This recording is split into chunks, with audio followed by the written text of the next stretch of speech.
My 30 female coworker, 28 male, is ignoring me after I said he should leave his wife. How do I make it less awkward? My coworker Sam and I are like two peas in a pod. I've never had a relationship like that. We both like documentaries and books. We constantly send each other documentaries. We always take lunch together and talk about the videos we've sent. Recently, I asked him if his wife watches those videos, and he laughed and says no, and that she jokes and will say he's such a nerd. I said, it doesn't seem like you two have much in common. He got annoyed and asked, am I implying that he doesn't have a connection to his wife? I told him it seems like we have a stronger connection than him and his wife. He told me him and his wife are happy and happily married. I told him it's just strange she doesn't share a major interest of yours. He started ignoring me the rest of lunch. He blocked me from his personal phone, and we only speak at work now. Even then, it's only about work. Even after I apologized, he's still the same way. I want things to go back to normal because the work days are definitely longer ever since he stopped talking to me. So, am I the asshole?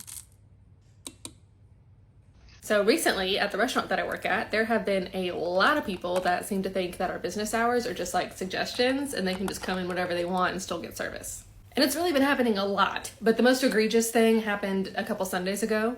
On Sundays we close at 4, which I know is a weird time, but like we just don't ever get any dinner service on Sundays. So we close at 4 and this lady shows up at 4:50 in our lobby. So at 4:50 we've been closed for almost an hour.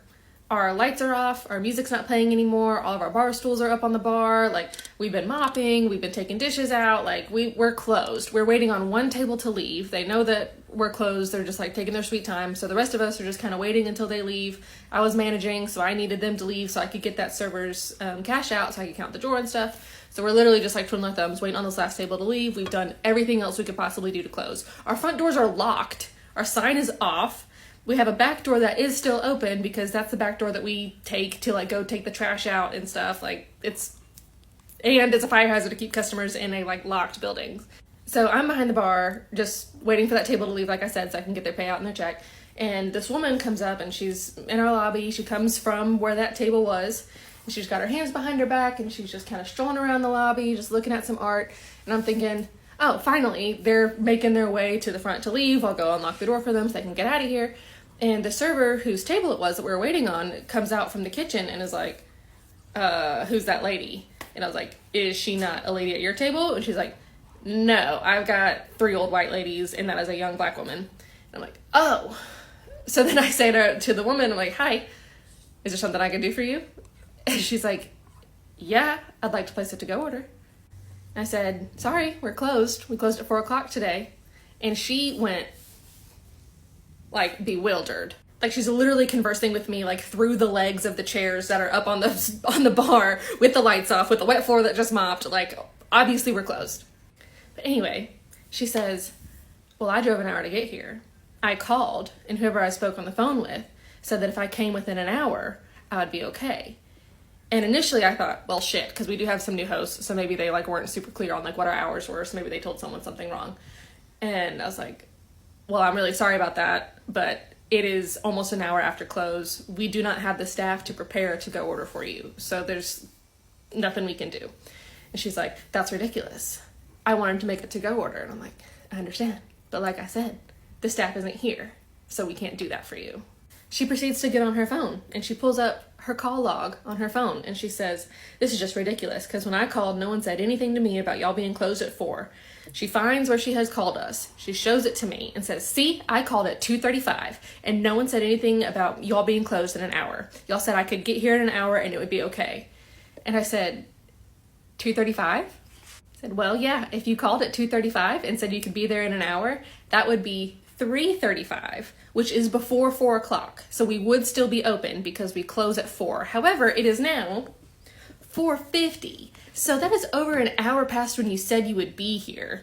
She like huffs and puffs and she pulls up on her phone again and she's like trying to find anything to like prove that we are open. Like she's pulling up our Google where it says like closed now, and she's pulling up our maps and it says closed now. Like all of our hours are up to date. We've got signs on the door. like I said, our front doors are locked. And then one of my other managers said that she saw her like come to the front door, tug on it, and then made her way to the back door. So I don't know what she was expecting. So probably like legitimately like 2 minutes go by of her just scrolling on her phone, like just trying to find something, I guess. And she finally looks up at me again and goes back to her first plan of just claiming, she's like, well, I called and no one said anything. I was like, I'm sorry, no one gave you a heads up to say that we closed at 4. But they were correct to tell you that you would be okay if you arrived within an hour from when you called. From what you told me was 2:35. So again, that would be 3:35, which is before 4. And then we closed. And it is now 4:52. So we are 52 minutes after close and about 2 hours after you said you'd be here. Again, like there's nothing we can do. I'm sorry this is an inconvenience. I'm sorry you drove all this way, but we are closed. The staff to prepare a to-go order for you. There's nobody in the kitchen. We cannot do it. We have a little cake room where all of our cakes are on display and we like cut them and everything, and she just goes and stands in the cake room. I go follow her, and I have 2 hosts back there that are like cleaning it up, like closing and everything, and they just kind of look at me like, who's this lady? Like, what do we do? And I was like, don't talk to her. And after a little, like, and I just watched that woman because I didn't know what she was going to say to them. Probably another minute goes by. One of my hosts speaks up and is like, ma'am, are you at the table? Because sometimes people will come from their table to, like, just come and look at the cakes, like, to choose and stuff. So she's like, ma'am, are you at the table? And I said, no, she just snuck in through the back door, even though we're closed. And the woman, like, cut her eyes up at me, like, from, like, over the cake case. And there's an exit door in that room, so I just go behind her and unlock it. And I'm like, you can use this door when you're done. I should have told her to leave, but... So I come back to the bar and I just wait, and I'm still peeking in. I can see she's still just standing there. And she probably stood there for legitimately 10 minutes. And y'all are gonna hate this part, but my general manager was also there that day. And he comes out of the kitchen from doing some other closing stuff, and I'm like, hey, I got a lady in the cake room that is like refusing to accept that we're closed. She's just standing in there. And my general manager is a very good manager. He was just very tired that day, and he is kind of the reputation of the restaurant. So he goes and he's like, hey, like, what do you need? She's like, well, I was trying to do a to-go order, but I figured since I was so inconvenienced, I could get some cake. And he's like, oh my God, okay. Well, we can't cut any of these slices because they're already, like, wrapped up for the night, and, like, we took our knives up and whatever, but we've got, like, some little ugly, like, mini slices that we sell for, like, discounted price. He's like, he just opened the little fridge where they're at. He's like, just grab a couple of these. Gave them to her for free. And she's like, I'm taking a drink, too. And she took a drink out of that cooler, and he's like, okay, yeah, just know that, like, on Sundays we close at 4. She's like, yeah, I know that now. And she left. So, like, I get why you gotta do what you gotta do to get him out of there. But, like, way to make me just look like the biggest freaking bitch for no reason. Like, he gave her cake for free while I was like, get out, get out, get out. So that was really infuriating. That was really, really, really infuriating. So not a happy ending at all, but I do have so many more instances of people coming in specifically on Sundays after 4 and like throwing a fit because we are not open, even though our hours have been that way for like 6 months now. So if you're ever going out to eat and you don't know if they're open or not, we have Google. They probably have their hours on the door, you know. You could call, and there's probably going to be a sign in a window or something that will be like on if they're open, and if it's off, it probably means they're closed. So I have 2 ghost stories, and this is my like one big one that like physically kept me up and like bothered me for a long time because it like involved me. Okay, I'll set the scene.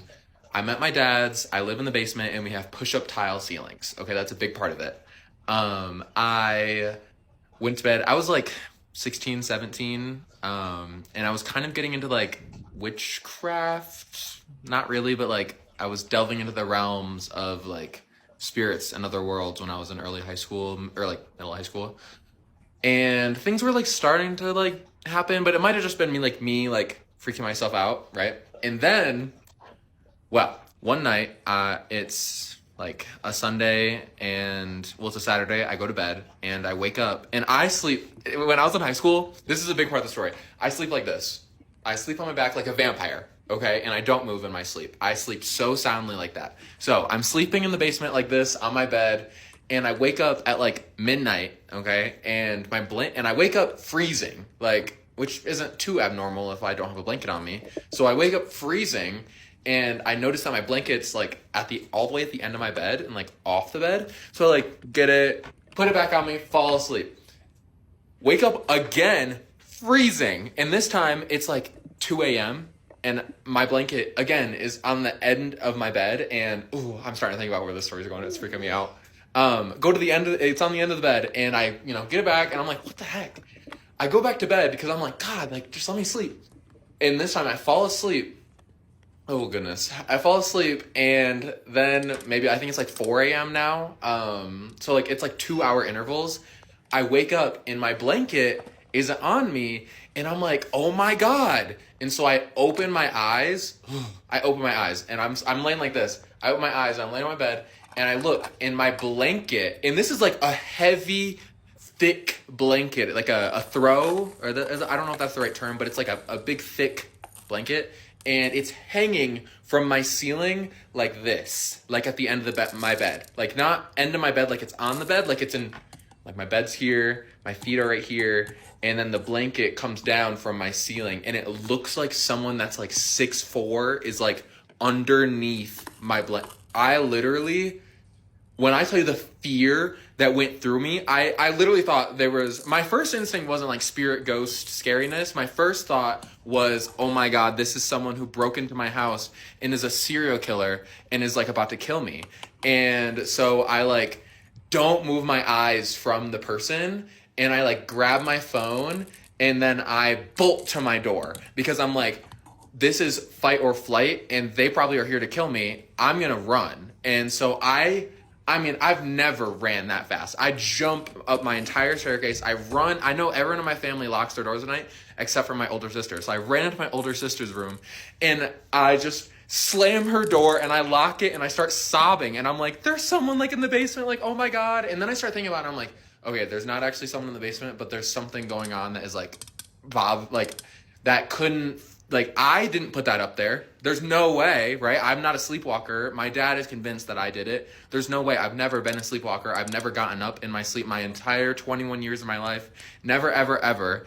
And so I'm like sobbing to my sister and she's like, Jack, like, what we'll do, like at the time, like looking back at it now, you're like, why would you go back down there? But the thing is, I wanted to know if what I saw was real. And if it was like, I don't know, if what was real. I felt like, was I dreaming? Was it going? So we go back down there, right?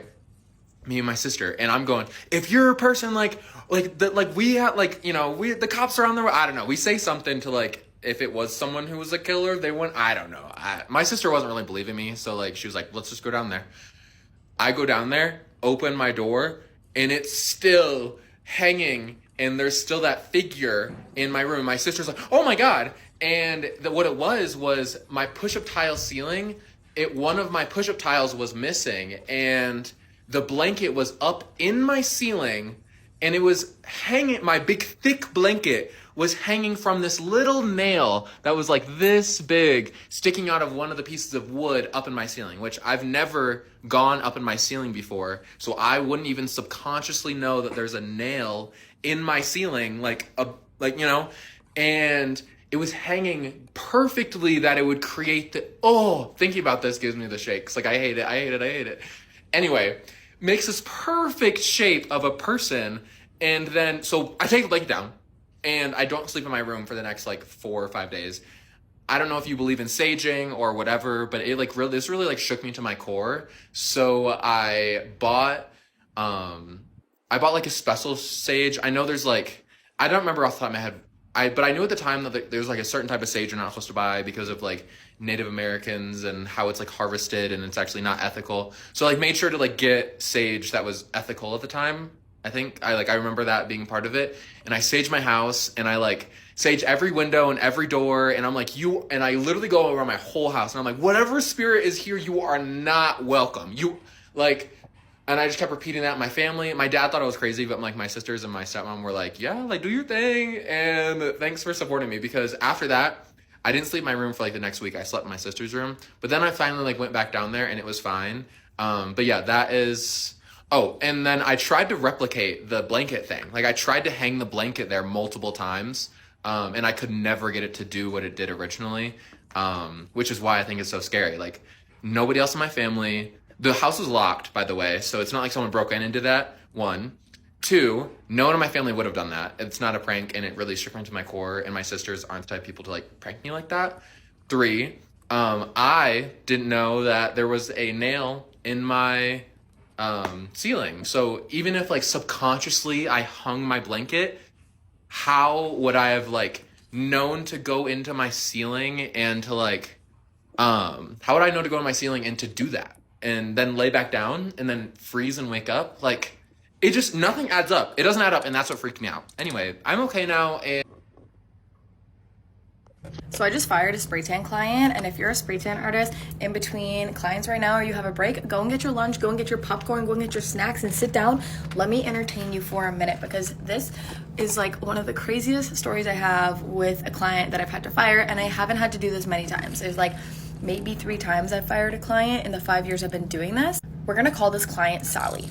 Sally had been to us before this situation, maybe a year ago, and she was like 20 minutes late to her appointment back then and gave my artist who was working that day like a really hard time. It was just one of those clients with like bad energy, bad vibes, comes 20 minutes late to a 30-minute appointment, was just rude the whole time and left us all with a bad taste in our mouth. And even when she was messaging me before the appointment, I already got bad vibes, and I knew she was going to be a problem before she even got there, but I gave her the benefit of the doubt because I had no other reason not to really book her, and it was exactly what I anticipated, and just bad juju. She didn't come back again for like 6 months, and then at the tail end of our slow season, she wanted to book an appointment. In our slow season on Fridays, we don't stay open as late as we would during our busy season on Fridays. She wanted an appointment at like 9 or 9:30 p.m. on a Friday in our slow season. So I told her that the latest appointment that I had was gonna be, I don't know if I said like 6:30 or 7 o'clock, something like that. And she was like, that's not gonna work for me. I need 9 or 9:30. And then me trying to be nice,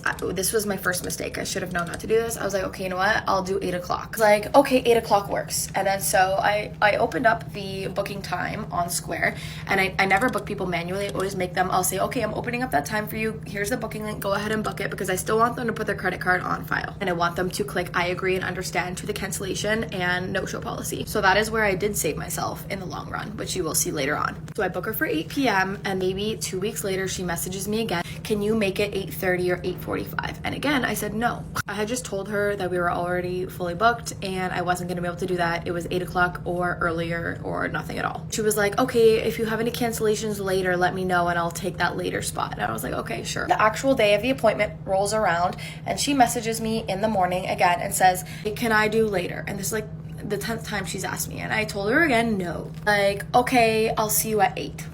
But then it's getting to like 4 p.m. and she messages me and said, are you sure you can't do later? Like, did anyone cancel? Because I am in the hospital. At this point, like, we all know she wasn't in the hospital. You've been trying to get me to push this appointment back since a month ago. So I said that I wasn't gonna be able to accommodate. If you cannot come right at 8 o'clock, unfortunately, I can't accommodate a later time. If you don't think that you're gonna be able to make it tonight, please let me know. Like, she was like, well, I could make it for like 8:30 or 8:45. And I'm like, no, like, that's not gonna work. I said 8 o'clock or nothing. I said it nicely and professionally, but this is just me getting frustrated, venting to you. So she's like, okay, I'm gonna try my best. Then 6 p.m. rolls around. I already know this lady's not coming, or she's gonna come super late. Like, you know when you just know? You can feel it in the air when it's happening. You just know. So I reached out to her around 6 p.m. and I was like, I just wanna make sure that you're still good for your 8 p.m. appointment. She replies back basically saying like, she doesn't think she's gonna make it. She's like, I swear I'm in the hospital, blah, blah, blah, blah. I said, okay, thank you for letting me know. It was like, okay, can I come tomorrow instead? Which was a Saturday. But Saturdays in the slow season, we don't open every single Saturday. In the busy season we do, but again, this was our slow season, and I had some other commitment that day, and I was like, I just said like, we're not available tomorrow. Like, okay, no problem, have a nice weekend, maybe next time. I went and charged her the late cancellation fee as we both agreed upon when she booked this appointment. Charged her the cancellation. She messages me afterwards and goes, did you charge my card? And I said, yes, I charged you the cancellation fee. She goes, oh my God, why did you charge me this much money? And I was like, this is the fee that you agreed to if you were to cancel late, and you're literally canceling the day after. Cancellation policy is 48 hours. It was like a couple hours before. She was like questioning me, like, why did you charge me? I can't believe you charged me, blah, blah, blah. I was like blowing up my phone. Stop replying at some point. Because like, I don't have to explain, because you literally agreed to that. We don't have to explain it. She shows up the very next day at the salon when I told her we were not going to be available the next day to take her, and I was not at the salon. Okay, so Sally is asking me to come on Saturday, even though I told her we are not available on Saturday. It's very clear that I said you cannot come, and she asked me several times like she did before, and I was like, nope, not available. So on Saturday, I slept in. I wasn't planning on going to work.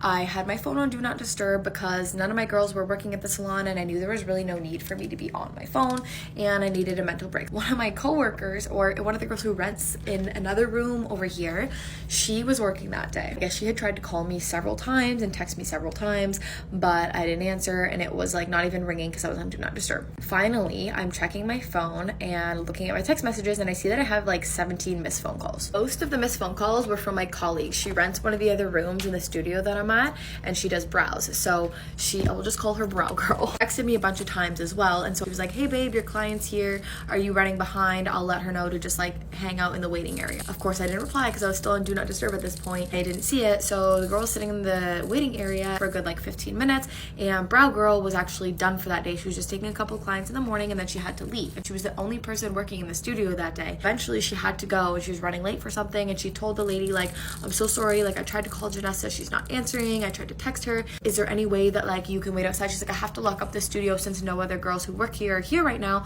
but when Janessa comes here, like, when she's back, she will let you in. He was like, if you want to, like, wait in your car or something, she's like, I'm so sorry, but, like, I have to go. The lady refused to leave and was like, no, like, I'm gonna sit here and wait. And she was like, okay, but, like, you can't stay in here. Nobody's here. You can't be inside of a business when none of the staff are there. You can't just be in there on your own. And she was refusing to leave. She had told the Brow Girl that she had an appointment at 11 a.m. for a spray tan. When she had asked her, she's like, okay, what's your name? I'm gonna text Janessa your name and let her know that you're here. So she was like, like thinking about it, like, it doesn't take, when you know what your name is, why are you thinking about what your name is? Then she lied and told her I forget what name she used, but she was like, oh, my name is so-and-so. And that is not her name. And it was very clear that she was lying about it. And my colleague was saying, super awkward. She's like, something was weird. She's like, I knew she was lying as soon as she said her name. And so she texted me and was like, oh, so-and-so is here for her appointment. Anyways, I ended up calling her back like maybe a half hour later, and like she filled me in on all of this, and she was like, yeah, not only was she being like super sketchy, lying about her name and stuff, she was like, she refused to leave. And she'd even asked her, she was like, can I see your text message or your email notifications for the appointment? She started like scrambling through her phone. She's like, yeah, let me see. Looking through her phone for a good like 2 minutes trying to find them. Oh no, like I can't find them, I don't see them, but I know that I booked this appointment. Obviously she's not having any luck. The client tried calling me a couple times from her phone, which I saw in my phone records, and I didn't answer. Brow Girl was like, okay, I'm gonna try calling her one more time. If she doesn't answer, then I need to ask you to leave. She knew that something was wrong and she needed to like get her out of there. Called me anyways just to appease her. I didn't answer, and then the client, Sally, tried calling me again after that, but this time she blocked her number and did it with no caller ID. Now that she's not like having any luck, the Brow Girl told her like, I gotta go, I'm gonna be late for a family event, I need you to leave. The client was like, well, where's her room? Which one's her room? The studio where it's like all salon suites and like rentals. So she was like, which room number is hers? My colleague just felt really uncomfortable, came up with some sort of excuse and was like, oh, like I don't really know, made some excuse up. She was like, tell me where her room is, and kind of aggressive and like rude. Now this woman came with her kid, a small child,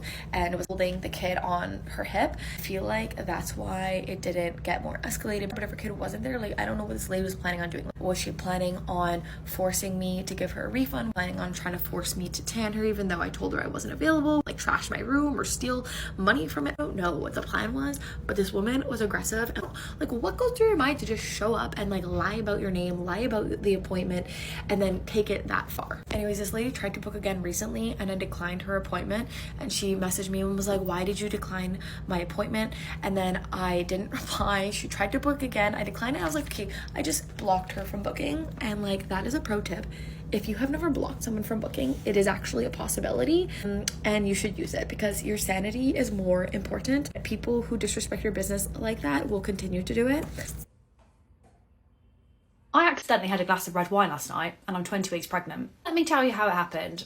I'm absolutely fuming about how it happened, but I'll tell you what happened. So it's my birthday next week, and because my husband's working the day after my birthday on early, because he's a shift worker, we thought we'd go out for dinner last night because he's off today. So we went to this really nice restaurant.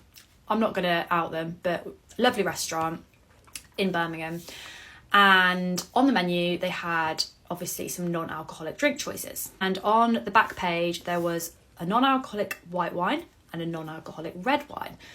I've not tried non-alcoholic red wine before, and I knew I was going to be having meat with my meal, and I thought, well, like beef, that goes really well with red wine. I'm going to try a glass, see what it's like. When the waiter came over, he said, have you got any allergies? And I said, no, but I am pregnant.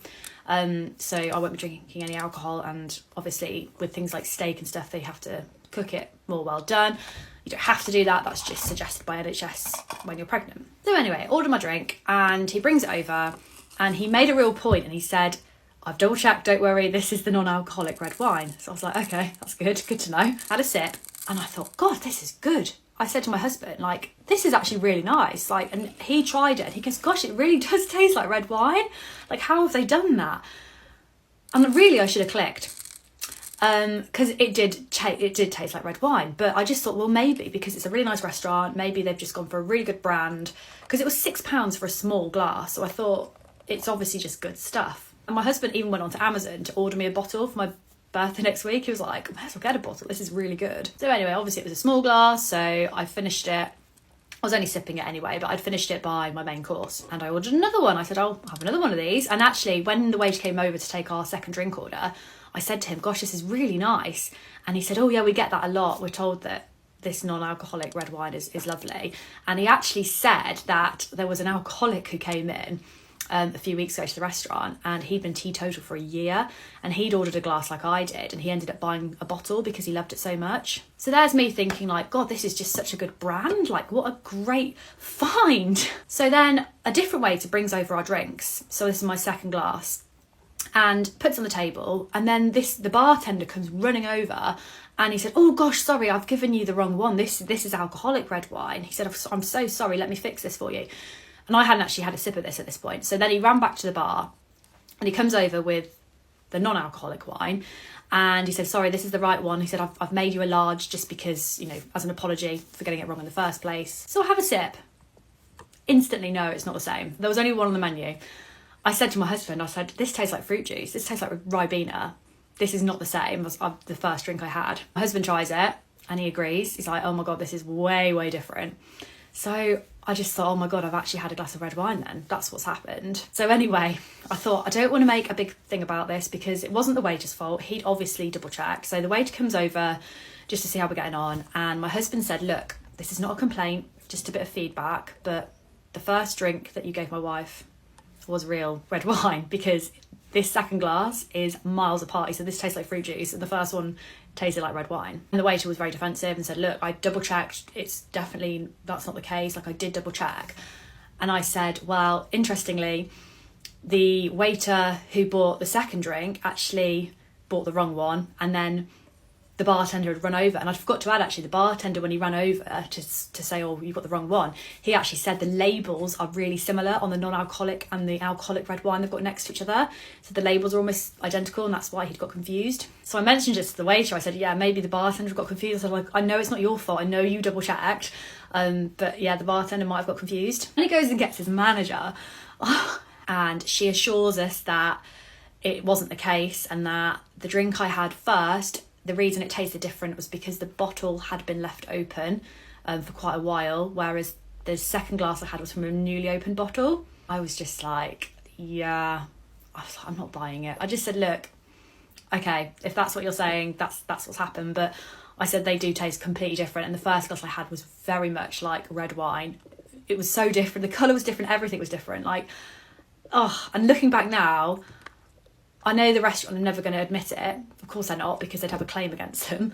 But I'm just so annoyed because I've not touched alcohol my entire pregnancy, apart from at the very start when I didn't realise I was pregnant in the first couple of weeks. But yeah, obviously I don't want to be drinking during pregnancy. So I've inadvertently had a small glass of red wine, which I'm sure will be fine. I know people do have the odd drink during pregnancy anyway. Some people choose to do that and babies are fine. But you know when you're just like really annoyed about a situation because you're like, I wouldn't have chosen to have done that. And I don't know if it's just coincidence, but all day today I've had like lower back pain and like mild period pain.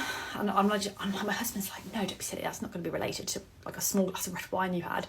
And I don't know if it's psychological, but I have got like, even now I can feel like mild period pain. But I'm not going to stress. I'm going for my 20-week scan today, this afternoon. So I'm hoping, obviously, everything will be okay on that and that will give me a bit of reassurance that baby's okay. But has anyone else had anything like this happen to them before? Because there's nothing I can do about it. It's happened, and that's the way I'm looking at it. It's happened now. But yeah, I was just really not happy about the situation.